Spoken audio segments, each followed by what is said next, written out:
Hello everybody, my name is Karl Ørvik. I teach violin and viola at the Community Music Center of Boston, CMCB. Today I'm going to show you some basics when it comes to tuning your violin or viola.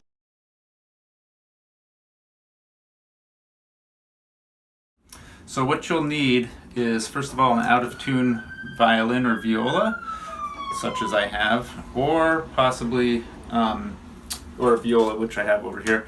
And in addition to that, you will also need a tuner, which is this. At CMCB, we are recommending the insTuner, insTuner. It looks like that. And it's free and it's good and it works well. With violin and viola strings, this is the G string on the violin and the D string and the A string. But in music there's a lot of different G's and a lot of different D's, and so you have to know which G and D and A that you're looking for, which specific one. And so we'll go over the different specific targets that each string has to meet on violin and viola. So let's start with violin. Here I'm going to hold the violin, put it against my stomach, hold it with my right hand. The G and D string tuners are here. These are called pegs. And I'm going to turn it away from me to make it higher.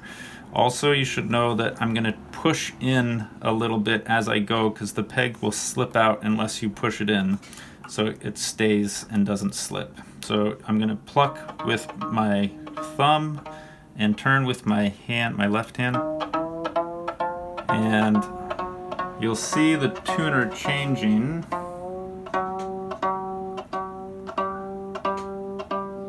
And I'm going to stop when I get to the G3.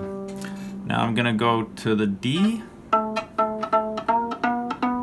tuning slowly. And here I want a D4. Got it, briefly, I'll come back for it.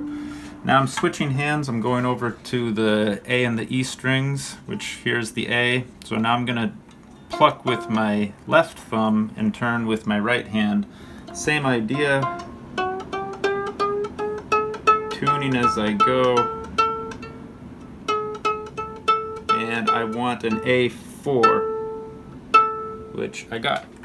And then finally the E string. This is the scary string because it sounds like something's about to blow up. I'm tuning. And here I want an E5. And I got it. Okay, now one other thing is, those were the pegs. These are the fine tuners. The pegs do most of the tuning work, but the fine tuners have a smaller range, but you can get really close if you're really close to getting the string, and it's a little hard to use these. You want to use the fine tuners. So the A string has already gone down, so I'm going to use the fine tuner here to turn it back up to an A4, and you turn it to the right in order to make it higher, and the left if you want to make it lower. So I'm turning it to the right.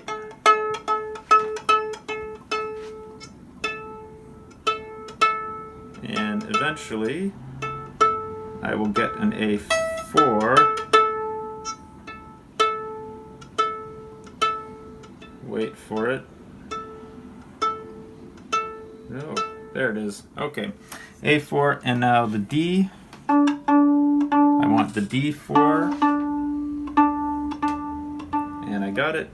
And the G3. I'm going to turn it a little higher. This tells you tune up, so it means go higher. I'm going to the right, and I got it. Caleb, can you show how it's... So I'm turning to the right here. Now I have to turn to the left, and I got it. So, and I lost one. But basically, that's the idea with tuning the violin. And then the only thing with the viola that you want to remember is you do the same process, but the viola strings, the farthest one down is the C string, and this is a C3, and so you would use the same idea to tune, to get that to a C3. The G, the next string over on the viola is the G. That is also a G3, same as the violin. The next string over is the D. That's a D4, same as the violin. And finally, the last highest string on the viola is the A4. And so this viola happens to be pre-tuned. It's already tuned mostly. Anyway, I hope that is helpful, and thank you for watching.